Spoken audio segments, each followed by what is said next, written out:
তো তানিয়া মাজহার এই যে এক্স রে, এটা একটু ব্যতিক্রমী না? খুব কমনলি কিন্তু এরকম এক্স রে আমরা পাই না।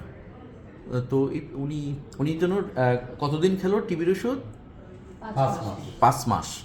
উনি তো 5 মান্থ অ্যান্টিটিবি খেয়েছে এবং মিলিয়ারি টিউবারকুলোসিস চিন্তা করা হয়েছে। কিন্তু মিলিয়ারি টিউবারকুলোসিস তুমি মানে থিওরিটিক্যালি বা একাডেমিক্যালি একটা ডিফারেন্সিয়াল ডায়াগনোসিসে রাখতে পারো, চিন্তা করতে পারো, কিন্তু তার আগে 3বার বলবা যে এইটা আসলে টিবি না।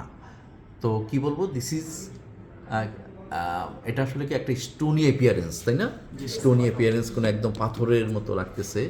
তো এরকম একটা পিকচার থাকলে আমরা চিন্তা করবো যে অ্যালভিউলার মাইক্রোলিথিয়াসিস, এখানে যে স্যান্ড লাইক পিকচার, এবং ওনার কিন্তু কোনো সিলিকা এক্সপোজারের হিস্ট্রি নেই। আর সিলিকা এক্সপোজার হলেও যে সিলিকোসিসের ঠিক পিকচারটা এরকম হয় না, ওখানে কংগ্লোমেরেট লিশন হয়ে এরকম ডেন্স অপাসিটি হতে পারে, কিন্তু তোমাকে ডিফারেন্সিয়াল ডায়াগনোসিস রাখতে হবে যেটা সিলিকা কিনা।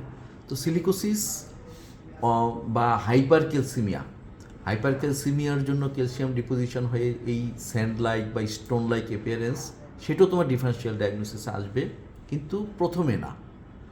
এবং তোমাকে ক্যালসিয়াম বা পিটিএইচ ফসফেট, মানে তার যে ক্যালসিয়াম প্যানেল, সেটা করে তোমাকে আলাদা করতে হবে যে this is not due to মানে ক্যালসিফিকেশান, তাই না?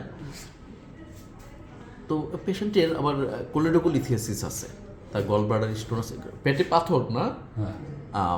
তো এখন 2 জায়গায় যেহেতু পাথর আছে, তোমাকে কিন্তু ক্যালসিয়াম